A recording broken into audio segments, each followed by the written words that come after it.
The desert wind moved like a whisper across the canyon, carrying with it the scent of mesquite and the faint rustle of dry grass. The Apache village lay nestled in a valley, its circle of lodges glowing faintly under the fading sun. Within that circle lived a young woman whose name was spoken with both pride and reverence, Ahyoka, meaning she brought happiness. To her people, she was more than just a daughter or sister. She was a symbol of purity, resilience, and hope for the future. Ahyoka was no ordinary maiden. From childhood, she had been marked by a rare spirit. Unlike others who shied from the hardships of the land, she embraced them. She could ride a horse bareback across the plains faster than many of the young warriors. She knew the herbs that healed wounds and the songs that soothed troubled spirits. When the tribe gathered to dance beneath the stars, her voice carried, like a silver thread weaving through the night, reminding everyone that even in times of hardship, beauty remained. But it wasn't just her talents that set her apart. It was her heart. She was kind to children, patient with the elderly, and gentle even with the horses and dogs of the camp. There was an innocence in her laughter, yet also a quiet strength in her gaze. Elders whispered that Ahyoka's spirit belonged to the earth itself, and that wherever she walked, balance followed. To the young warriors, she was more than admired. She was cherished. Many had dreamed of winning her hand, yet none had pressed her. Among the Apache, a woman's dignity was guarded, and her consent was sacred, or at least, it had always been. Times were changing, and shadows of outside power had begun to creep into the tribe's ways. For Ahyoka, life until now had been simple. She spent her mornings helping her mother grind corn, her afternoons gathering herbs in the foothills, and her evenings listening to her father tell the old stories. She believed her path would unfold naturally, that one day, perhaps, a brave warrior would ask for her heart, and she would give it freely. She imagined children running at her feet, a small home built with love, and a life rooted in the soil of her ancestors. But destiny had a different plan. Beyond the valley, foreign hands were reaching for the land the Apache called home. Ranchers and traders moved closer, pressing against the tribe's borders. Among them was a powerful rancher, a man of greed whose ambitions had already claimed rivers, forests, and pastures. He saw the Apache not as people, but as obstacles or tools. His desire to bind the tribe into submission found a cruel opportunity in Ahyoka. Word of her beauty had traveled. Some said it reached him by rumor. Others whispered it was a calculated plot, a way to force the tribe into an alliance through marriage. To the rancher's allies, the idea was brilliant. Secure peace by tying the fate of the Apache to their own. To the Apache elders, weary from years of pressure and fearing war, the offer seemed like survival. But to Ahyoka, it was a death sentence to her spirit. That evening, as the sun bled into the horizon, Ahyoka stood outside her family's lodge, unaware of the decision already being forged in the smoke-filled council lodge nearby. Her long hair, dark as raven wings, flowed in the wind. She gazed at the fading sky, her heart full of dreams of freedom and love, unaware that soon those dreams would be shackled. Her younger brother, Tazi, tugged at her dress, asking her to tell him a story. Smiling softly, she knelt beside him and began recounting the tale of white-painted woman, the great mother spirit of the Apache, who endured hardship, yet brought forth life and renewal. Her voice rose gently into the night, weaving the myth with tenderness. The irony of her words would soon cut like a blade. For while she spoke of endurance and renewal, her own endurance would soon be tested. Within the council lodge, the elders debated heavily. Some argued that giving Ahyoka in marriage was dishonorable. Others, frightened by the might of the rancher and his armed men, said it was the only way to keep the tribe safe. Fear, not honor, won that night. When Ayoka returned to her lodge, she felt the unease in the air, though no one told her. Mothers whispered, warriors clenched their jaws, and children sensed something was wrong. But Ayoka, with her gentle heart, believed her people would protect her. She believed they would never betray her trust. The stars glittered coldly overhead as she drifted to sleep, dreaming of horses, rivers, and freedom. She had no way of knowing that soon she would be forced into a marriage not of love, but of power, and that her cries would awaken a storm in the hearts of 200 warriors who refused to stay silent. The council lodge still smelled of smoke and sweat when dawn came. The decision had been made in whispers, but to Ayoka it would land like thunder. She awoke that morning unaware that her life had been traded like cattle across a fire-lit circle. Her father, Cheno, a proud warrior of many hunts, had sat silent through the long council. He wanted to speak, to refuse, to shout that his daughter was not a bargaining piece. But when he saw the weary faces of the elders, the worn lines carved by years of raids, hunger, and fear, he faltered. He felt the weight of survival pressing harder than the weight of honor. In silence, he allowed the agreement to pass. That silence would later haunt him. The news came not to Ayoka first, but to her mother. Nayeli, strong and tender, heard the decree from the lips of a gray-haired elder. The rancher's son would take Ayoka as wife. The marriage would seal a fragile peace, ensure the flow of supplies, and keep the rifles of the rancher's men turned away from the Apache lodges. Nayeli's heart broke, but she bowed her head. To resist openly was to shame her husband, to insult the council, to invite punishment. Yet when she returned to their lodge, her tears betrayed her. Ayoka saw them instantly. "Mother," she whispered, kneeling at her side, "why do you weep?" For a long moment, Nayeli said nothing. Then, in a trembling voice, she revealed the truth. The words fell heavy, one after another, until Ayoka's breath left her chest. She stared, wide-eyed, unable to believe. "No," she whispered. "No, that cannot be. A husband chosen without my heart? A stranger? An enemy?" Her hands trembled, her voice rising. "I belong to no man but the one I choose." Her cries carried beyond the lodge. Women gathered, listening, their faces mirrors of sorrow and anger. Yet none dared speak too loudly. Among the Apache, a woman's dignity was sacred, but in times of desperation, even sacred things were bartered away. When her father returned, Ayoka confronted him. "Father, tell me it is not true." Cheno could not meet her eyes. His silence confirmed what she feared. Her spirit, once radiant, seemed to fracture. She fell to her knees, clutching the earth beneath her. "You would give me to them?" she whispered. "You would let them steal me from my people?"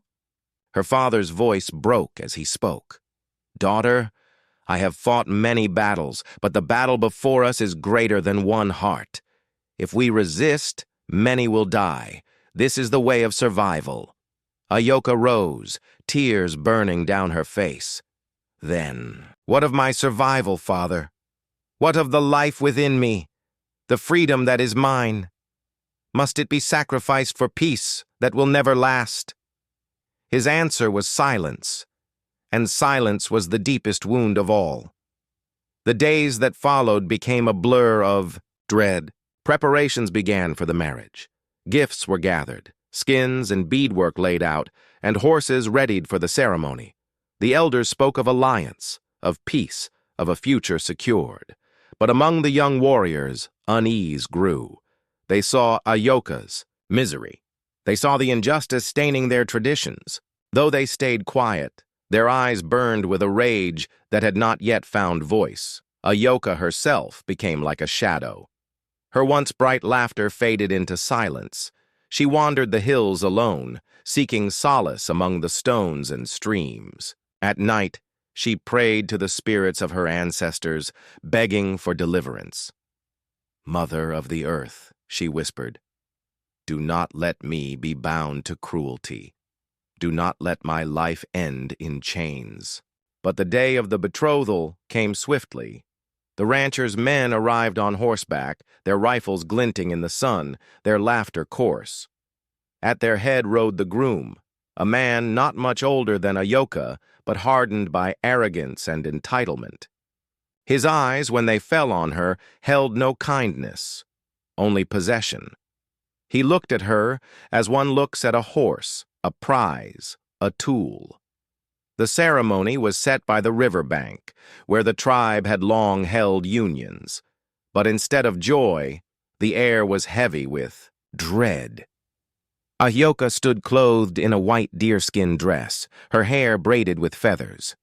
She looked like a bride, but her eyes were pools of sorrow. When the elder began the words, Ayoka trembled.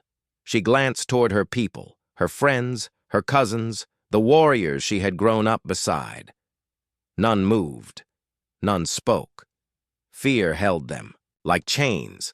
But in the crowd, a murmur began. A hand clenched on a spear, a jaw tightened. The warriors who loved her, who saw her as a sister of the tribe, felt their silence burning like fire in their throats. They did not yet act, but the seed of revolt was planted, and so the betrothal ended not in celebration, but in unease. The rancher's son claimed her hand, the elders declared it done, and Ayoka walked away not as a bride, but as a prisoner. Yet behind her, in the eyes of 200 warriors, a storm was already gathering. The sun rose over the canyon with a cruel brilliance on the morning of the marriage. Its rays painted the land in gold. But to Ayoka, it felt like fire scorching her soul. She awoke with heaviness in her chest, as if the earth itself pressed down upon her. Outside, the camp bustled with false celebration. Women prepared food, men erected poles for decoration, and children watched wide-eyed at the strange visitors. The rancher's men, armed and laughing, their boots sinking arrogantly into Apache soil. The ceremony was meant to symbolize unity, but the truth was plain. This was not a wedding. It was a binding, a chain dressed in beads and feathers. Ayoka sat silently as her mother braided her hair. Nayeli's hands shook as she worked, her tears falling onto the strands. "Forgive me, daughter," she whispered. "I cannot protect you." Ayoka placed her hand over her mother's. "It is not you who should ask forgiveness," she said softly. Her voice carried no anger, only sorrow. She looked into the distance, her heart crying out to the spirits. "If I must walk into this darkness, let my people see what it costs." By midday, the tribe gathered at the riverbank. The place where generations had celebrated love now became a stage of betrayal. The waters of the river moved quietly, as if ashamed of what they were forced to witness. The groom stood waiting, smug in his decorated coat, a revolver hanging proudly from his belt. He carried himself not as a man about to join hearts, but as a conqueror claiming spoils. His eyes roved over Ayoka with hunger, and she felt her stomach twist. She walked forward, her step steady but heavy. Dressed in white deerskin, adorned. With turquoise, she looked radiant, but her beauty was not joy. It was the quiet dignity of someone walking to her doom with head held high. Her people saw it, and though their mouths stayed closed, their hearts ached. The elder chosen to perform the union raised his hands, chanting the sacred words. His voice trembled, for he knew these words were meant for love, not for chains. He spoke them anyway, bound by duty, bound by fear. "Two spirits joined as one," he said. "Two paths, bound together." Ayoka's jaw clenched. She felt no spirit joining hers, no path merging with her own. She felt herself being stolen. When it came time for the symbolic binding, the elder took a rawhide cord and wrapped it around their wrists. Tradition said it represented unity, that the cord tied them in balance and partnership. But as the leather bit into her skin, Ayoka's heart screamed. This was no bond of love. This was a tether, a leash, a collar placed upon her by power, not choice. Her eyes filled with tears, and in that moment she turned to look at her people, the women, the children, the warriors, all watching. Her gaze pleaded, wordless but clear. "Do you see me? Do you see what is being done?" And they did. Her pain struck them like an arrow. Mothers clutched their daughters tighter. Young warriors lowered their heads in shame. The elder's voice quavered as he finished the words, but no celebration followed. No cheers, no laughter, only silence, broken by the braying laughter of the ranchers' men who mocked the solemn faces of the Apache. The groom tightened his grip on Ayoka's wrist, jerking her toward him. He pressed his lips to her cheek, his kiss rough, possessive. Gasps rippled through the tribe, for such arrogance defiled the sanctity of their customs. Ayoka closed her eyes, her body stiff, enduring it like a prisoner enduring shackles. At that moment, something shifted among the warriors. They exchanged glances, their eyes darkening. Though no one spoke, their silence was no longer submission. It was anger building, pressure mounting, like thunder gathering before a storm. The ceremony ended, but it left no sense of unity, only a bitter wound. The tribe dispersed slowly, weighed down by the sight they could not forget. Children whispered, "Why does she cry?"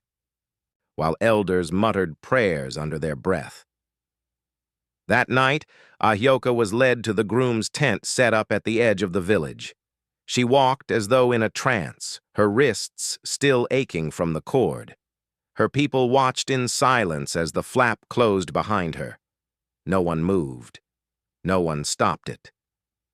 But in the stillness of that night, her muffled cries carried through the camp like knives to the heart. The ceremony had been completed in the eyes of tradition, but everyone knew it was wrong. It was not a wedding. It was a theft, a desecration. And though the tribe had bent to fear, the sound of Ayoka's suffering began to turn their fear into fury. In that silence, 200 warriors began to feel their patience unravel, and what they would unleash soon after would shake the ground beneath the oppressor's feet. The night fell heavy over the Apache village, a cloak of darkness broken only by the glow of campfires. Normally, the air would have been filled with laughter and song after a marriage ceremony, but now silence lay thick as smoke. Mothers kept their children close, warriors sharpened their blades with restless hands, and the elders sat uneasy, their decision gnawing at their consciences. In the shadows of the camp stood the groom's tent, larger than any Apache lodge, built arrogantly with canvas and poles carried by the ranchers' men. It stood not as a home, but as a fortress, and within it Ayoka was taken, her wrists still sore from the binding cord. Her heart pounded as she entered, and she turned once, glancing back toward the camp. She saw her people's faces in the firelight, some looking away in shame, others staring with quiet anguish. Not one spoke, not one reached for her hand. That silence stung more than chains. Inside the tent, the air smelled of tobacco and whiskey. The groom, already half drunk, grinned at her with a predator's smile. He tossed his coat aside, unbuckling his belt with the confidence of a man who believed everything before him belonged to him. "You're mine now," he slurred, his voice thick with arrogance. "My father says your people should be grateful. You'll bring them peace. And me—" He staggered closer, his breath sour with liquor. "You'll bring me pleasure." Ayoka's stomach turned. She backed away until her shoulders pressed against the canvas wall. "I did not choose this," she whispered, her voice trembling but steady. "You may have my body, but you will never have my spirit." Her defiance only amused him. He laughed harshly, grabbing her wrist and jerking her forward. "Spirit?" he mocked. "What good is spirit when your people gave you away like a goat? They may worship you, but tonight you'll learn you belong to me." The camp outside was silent. but the warriors heard her muffled cry when he forced her down. Some turned their heads ashamed, while others clenched their fists until their knuckles turned white. Her brothers, too young to challenge openly, wept quietly into their blankets. Even her father sat rigid in his lodge, his ears straining against the sounds he could not stop. Inside, Ahyoka fought. She clawed, she struggled, but the man was stronger. He pinned her, laughing, ignoring her tears. The stars outside moved across the sky as the horror dragged on, and every heartbeat was a knife through her spirit. At last, near dawn, he collapsed into drunken sleep. Ahyoka lay beside him, her body bruised, her soul shattered.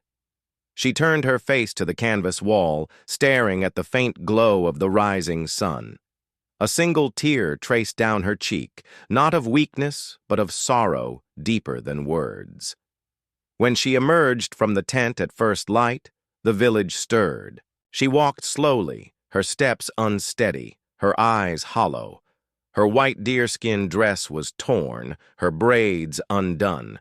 She looked like a ghost, a spirit who had endured death, yet still walked. Her mother ran to her, clutching her tightly, weeping into her hair. Ahyoka said nothing, only stood still as her mother's tears soaked her shoulder. Her silence spoke louder than screams. The people gathered around, their faces grim. They had not seen the act, but they knew. They saw the bruises, the lifeless gaze, the way her body trembled as though the earth itself rejected what had been done. Whispers spread like wildfire through the camp. She is broken. She is wounded. She is ours, and they defiled her. Among the warriors, anger smoldered. Some had already been uneasy, but now the sight of Ahyoka's suffering struck them like a war drum. One by one, they turned to each other with eyes of fire.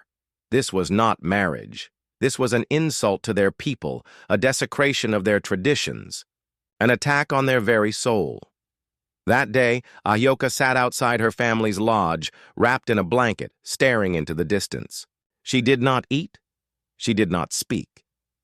Children approached her with gifts, flowers, beads, small trinkets, hoping to bring a smile. But her lips never curved. She had entered the tent a maiden of pride and light. She left it a wounded bird, with clipped wings.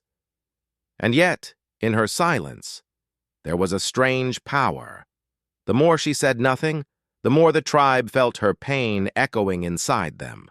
She had become a mirror of their shame, a reminder that they had allowed this horror to happen. By nightfall, murmurs spread through the warriors' lodges. Some argued it was time to rise, to cast off fear and defend their honor. Others warned of the ranchers' guns and men, of the danger to the tribe. But the cries of Ahyoka haunted them, and every time they looked into her hollow eyes, their hesitation cracked a little more. The night of horror had broken her, but in breaking her, it had awakened something far greater, a fire in the hearts of 200 Apache warriors. And soon, their silence would end. The morning after Ahyoka's ordeal carried no peace. The sun rose, but it did not bring light into the Apache camp. Instead, it revealed the silent grief of a people. The lodge of her family became a place of mourning, though no funeral had been declared. The tribe moved about as though they had buried something precious. Ahyoka sat on a buffalo hide outside her lodge, wrapped in a dark blanket. Her face was pale, her hair unkempt, and her eyes empty. She spoke little, her words no more than whispers when her mother asked if she would eat or drink. Mostly, she sat in silence, her gaze fixed on the horizon. But silence cannot hold pain forever. As the day wore on, a group of children approached. They were the ones who had always adored her, the little ones she had sung to, carried on her shoulders, and cared for when their mothers were busy. They placed flowers at her feet, their eyes wide with confusion. One little girl, no more than 6, tugged at Ayoka's sleeve. "Why do you not sing any more?" she asked softly. The words pierced Ayoka's heart like an arrow. She tried to force a smile, but her lips trembled and no sound came. Tears spilled instead. She gathered the children into her arms, holding them close, her body shaking. Her cry broke free then, a cry that had been trapped in her chest since the night before. It was not the cry of a woman alone. It was the cry of a people betrayed, the cry of innocence stolen, the cry of a spirit crushed beneath cruelty. Her wail rose and carried through the camp like a mourning song. The warriors heard it.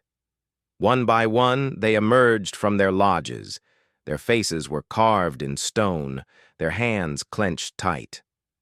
Men who had been taught since boyhood to endure hardship, to show no weakness, now felt their own throats tighten at the sound of her sobs. Her brother Taji, barely grown into manhood, dropped to his knees beside her. His small hands clutched her blanket, his tears wetting the fabric. "Sister, forgive me," he choked. "I was too weak to protect you." Ayoka cupped his face with trembling hands. "It is not you who must ask forgiveness," she whispered. "It is those who gave me away." Those words, though soft, rippled like thunder. They reached the ears of the elders who sat together, in shame. They reached the ears of the young men whose anger had already been stirring.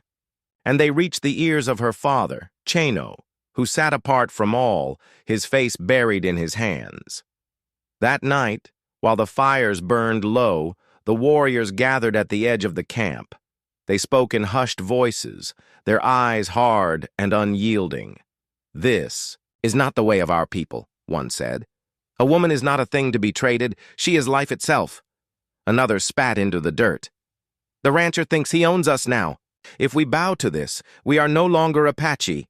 We are slaves." But some hesitated, remembering the rifles, the numbers of the rancher's men.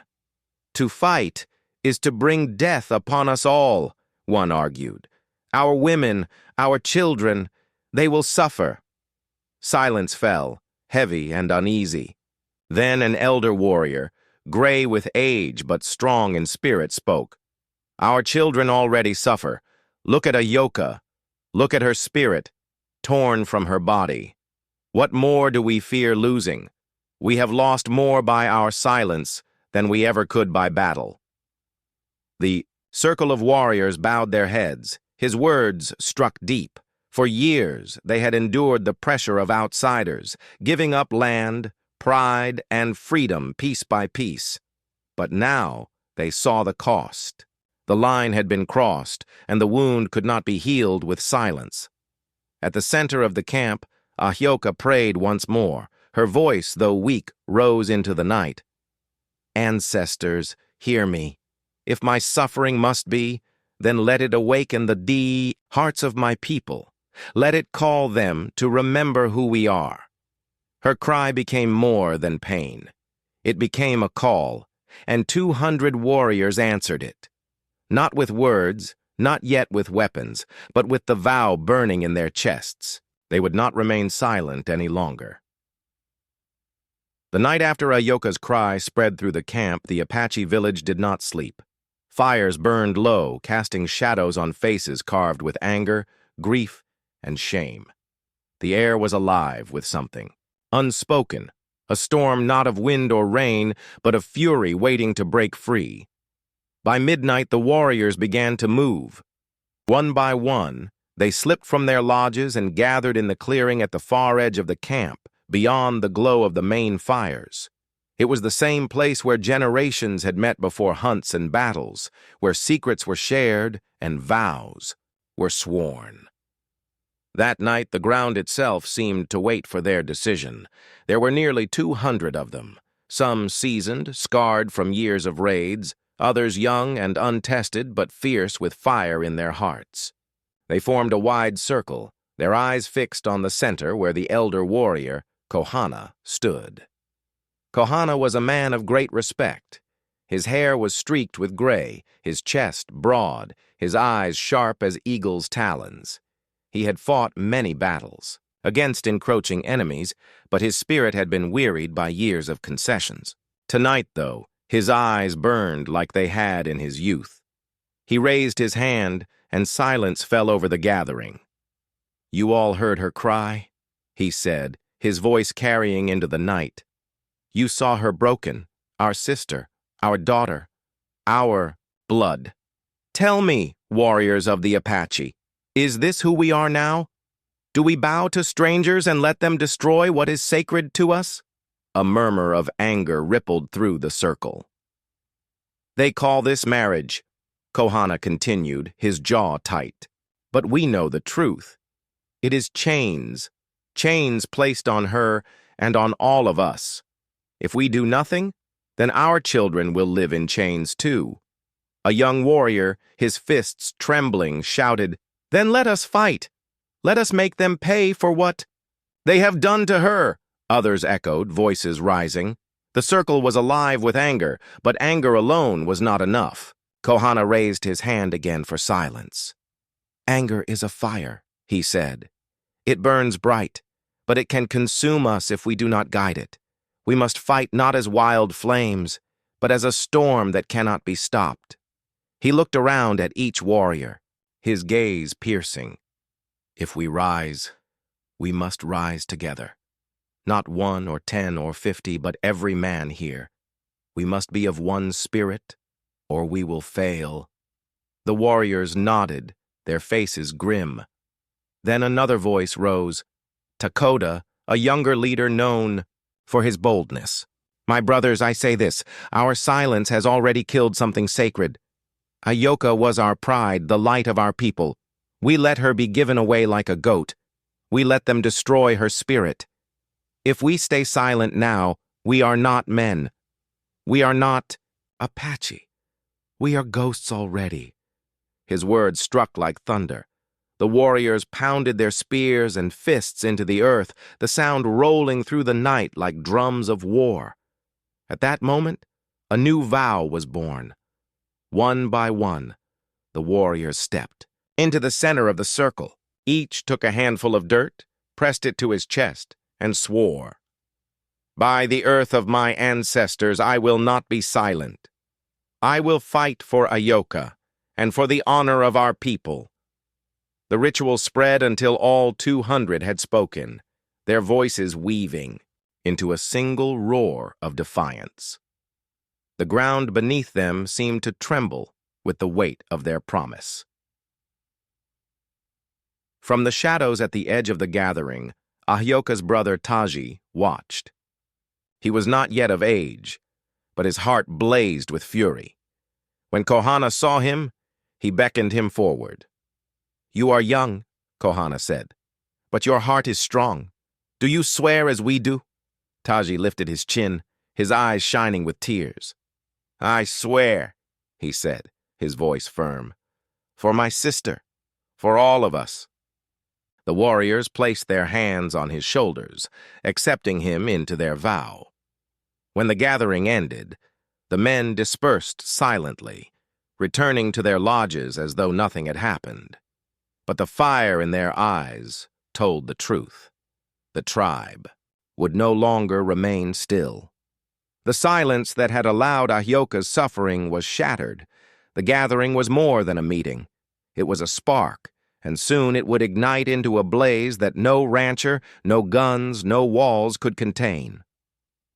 The morning after the warriors' secret gathering, the Apache village stirred with an energy unlike any before. The women whispered of it in the grinding circles, the elders felt it in the heaviness of the air, and the children sensed it in the tense glances exchanged by their fathers. Though the vow had been spoken in secrecy, its spirit could not be hidden. A storm was brewing, and all felt its weight. The warriors had agreed that silence was no longer an option. They could not strike blindly, not yet. First, they would confront the enemy with words, give them a chance to release Ayoka and end the insult. If the warning was ignored, then blood would follow. That afternoon, a delegation of warriors marched to the ranchers' camp set just beyond the village.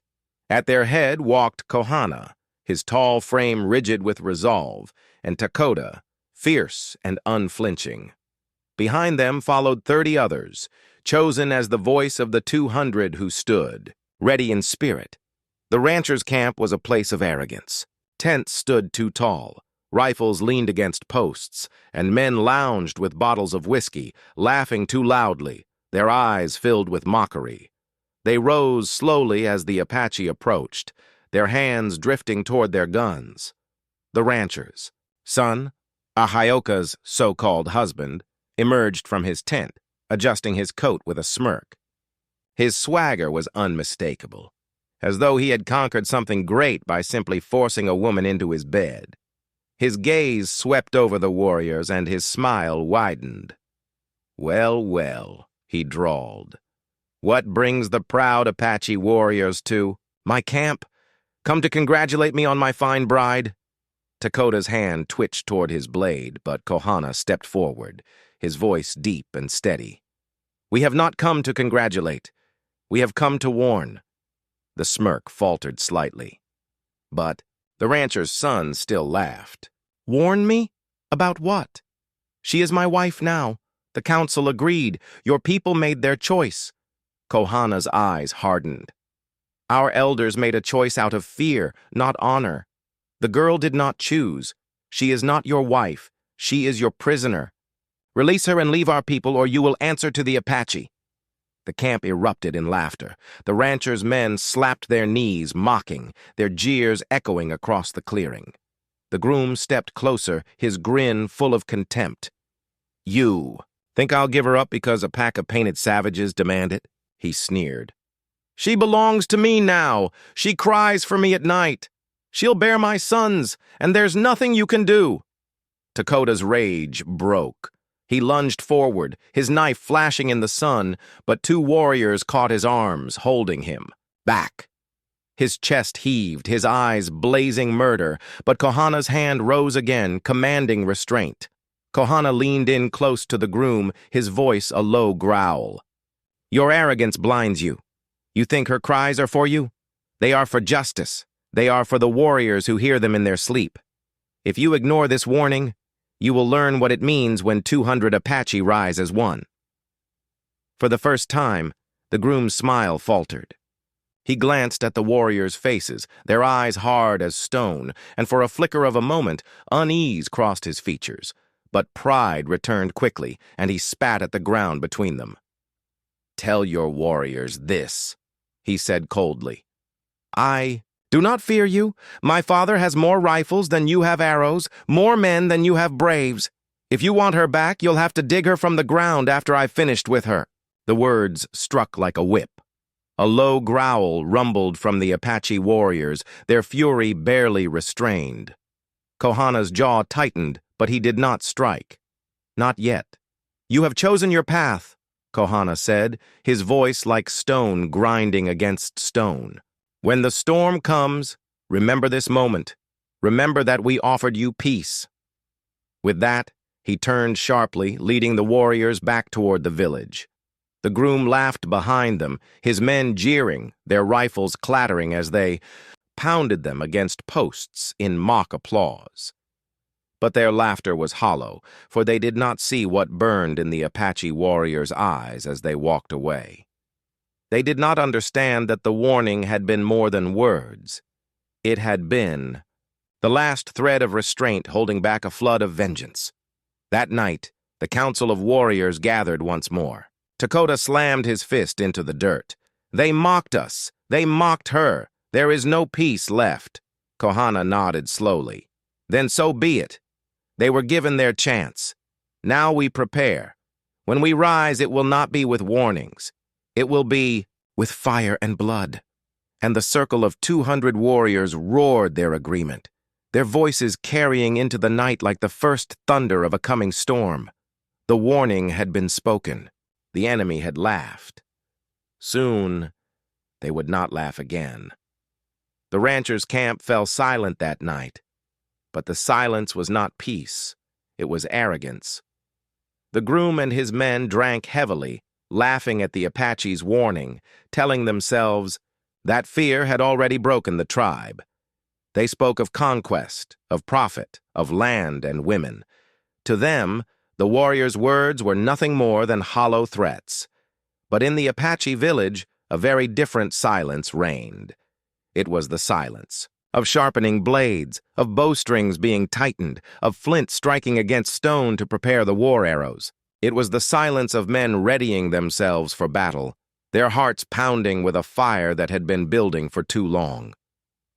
Around a wide circle of fire, the 200 warriors gathered. They painted their faces with streaks of red and black, symbols of war and vengeance. Each mark was more than decoration. It was a vow. The red for the blood already spilled, the black for the mourning of their sister's honor, the white feathers tucked in braids for the purity they fought. To defend. Ayoka sat inside her mother's lodge, still weak from her ordeal, but the firelight outside flickered across her face. She listened to the rhythmic drumming, the low chants that rose into the night air, and for the first time since her marriage, she felt hope stir in her heart. Her people had not abandoned her. The warriors had heard her cries, and now they rose. For her. Kohana stood at the center of the fire circle, his voice carrying like thunder. They mocked our warning. They laughed at her pain. They believe we are broken. But tomorrow, they will know who we are. They will know the strength of Apache blood. A roar erupted from the warriors, their voices rising into the night, echoing against the cliffs like the howl of 1,000 wolves. Women and children gathered at the edge of the circle, their eyes wide, watching their fathers, brothers, and sons transform into shadows of war. Dakota stepped forward, his spear gleaming in the firelight. Tonight we prepare. Tomorrow they burn. Every insult, every tear, every cry she gave will be repaid tenfold. Not one of them will forget the name Apache. The warriors struck their weapons against the earth, the ground trembling beneath the rhythm. Some whispered prayers to the spirits of their ancestors. Others sang quietly under their breath. This was not just vengeance. It was a calling, a sacred duty to defend their people's dignity.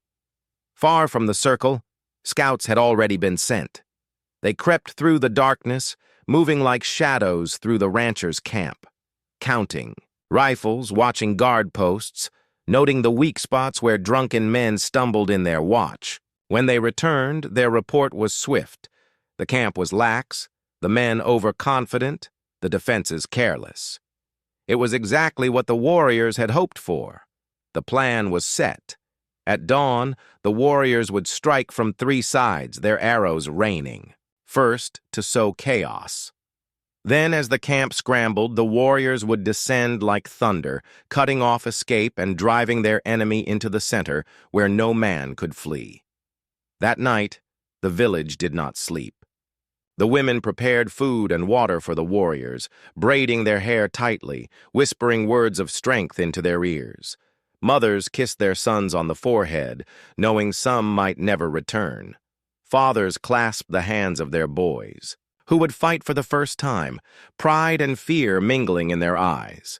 Ayoka, though weak, rose from her bed and walked unsteadily to the fire circle. The warriors parted to let her through.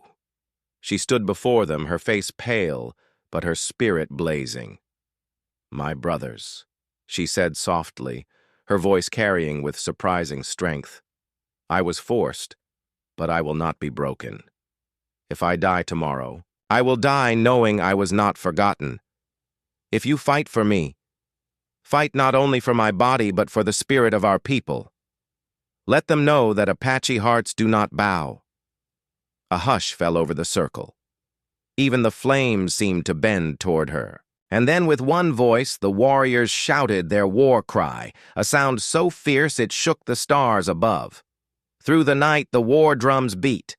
The rising storm had come, not with rain or wind, but with painted faces, sharpened steel, and hearts, bound together in vengeance.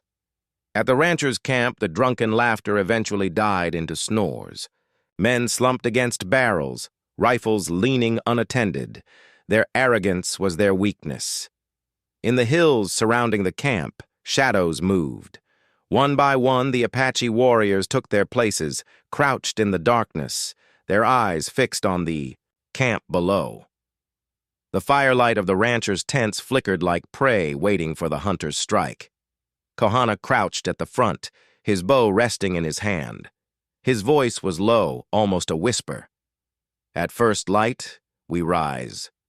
Dakota grinned, his teeth gleaming white beneath the war paint. At first light, they fall. The warriors waited.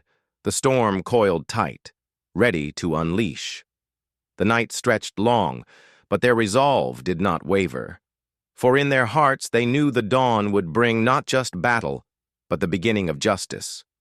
The storm had risen. By morning, it would break. The first light of dawn bled across the horizon, painting the sky with streaks of crimson and gold. The ranchers' camp still slumbered in its arrogance. The drunken guards leaned against barrels, heads drooping, rifles forgotten at their sides. Horses whickered nervously, as if they sensed what their human masters could not. The storm was about to break. From the hills, 200 Apache warriors crouched in silence, their bodies painted with the marks of war, their eyes sharp and unyielding. Not one voice spoke, not one bowstring twanged. The only sound was the whisper of the wind through the grass, and the steady heartbeat of vengeance.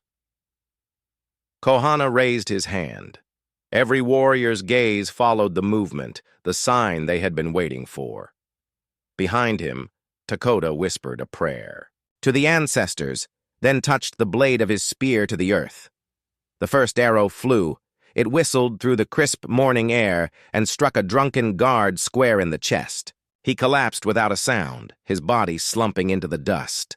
A second arrow followed, then a third, and suddenly the quiet camp was pierced with the deadly hiss of 100 shafts raining from the hills. Chaos erupted. Men stumbled from their tents, half-dressed and still fogged with drink, only to fall with arrows protruding from their throats or backs. Horses screamed, breaking free of their ropes, trampling men as they bolted in terror. The once loud camp, filled with laughter and arrogance the night before, became a place of confusion, screams, and fire. The groom, startled awake, stumbled out of his tent with a pistol in hand, his face pale with shock. He shouted orders, but his voice was drowned by the shrieks of his men.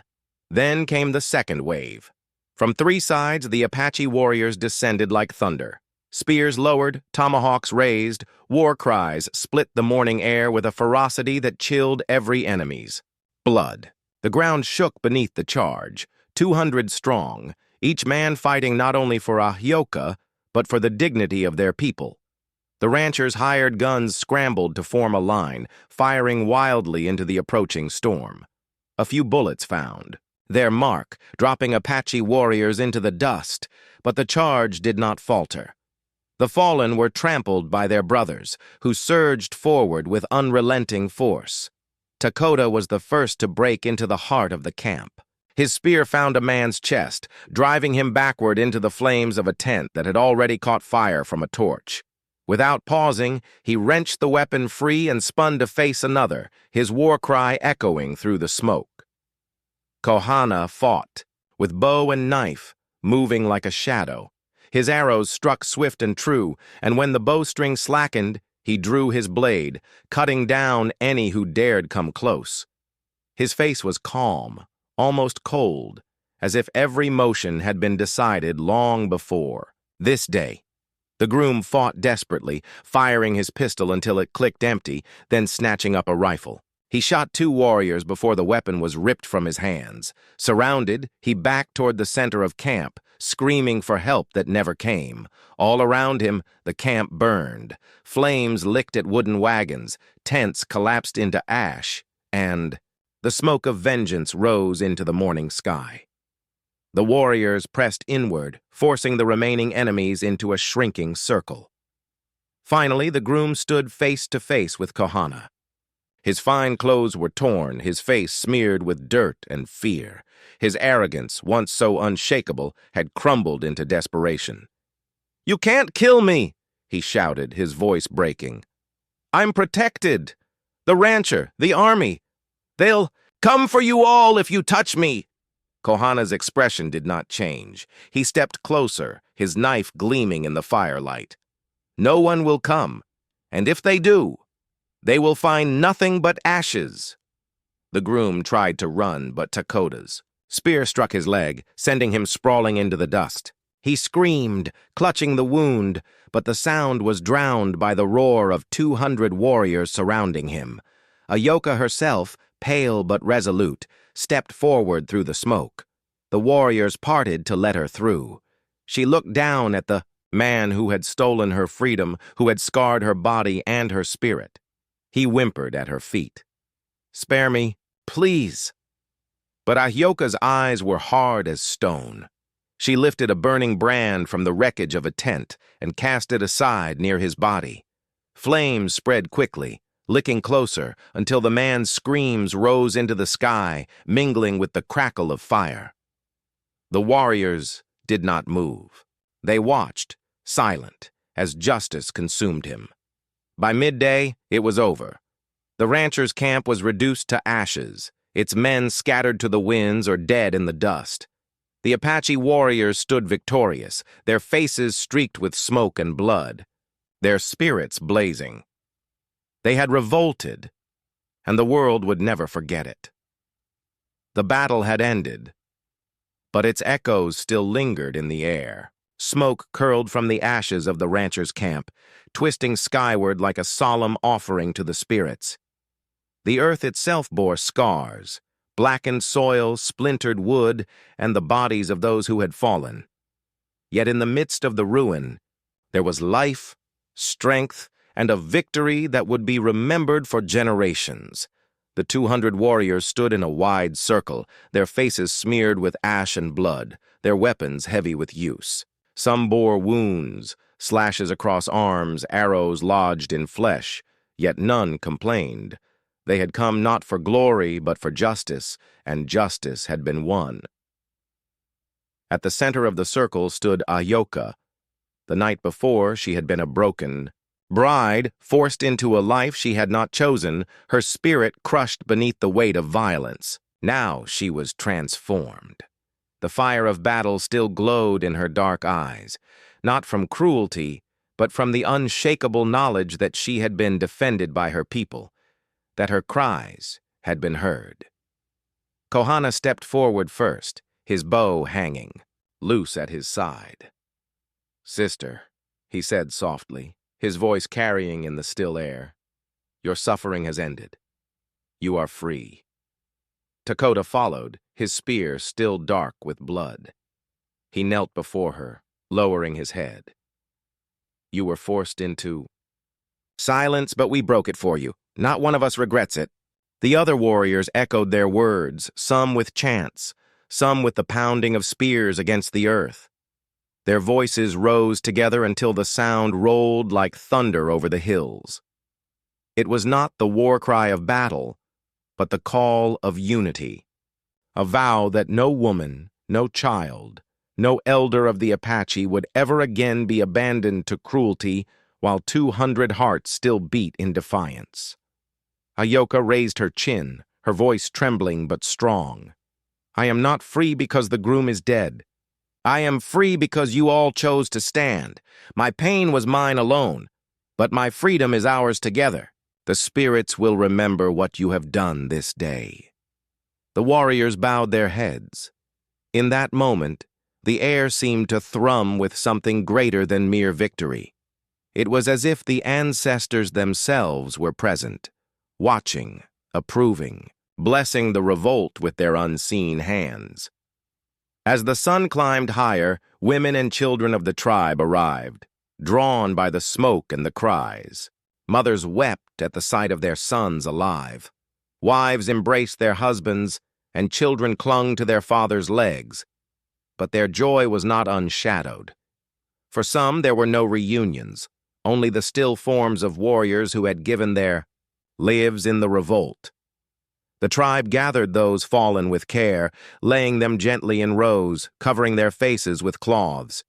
Songs rose, mourning songs, but also songs of honor. Each warrior was promised that his name would be carried in story, that his sacrifice would not fade with time. Ayoka walked among them, touching each covered brow, whispering words of thanks. Though her heart ached for their loss, she knew they had not died in vain. Their blood had watered the seed of freedom. Kohana turned to the gathered crowd. This land will carry the memory of today. Let the ashes here remain untouched, so that all who pass may know what happens when greed and cruelty seek to chain our people. Let it be a warning and a promise. Takota added, "We do not fight for death. We fight so our daughters may choose their own lives, so our sisters may walk unbroken, so our people will never again be forced into silence."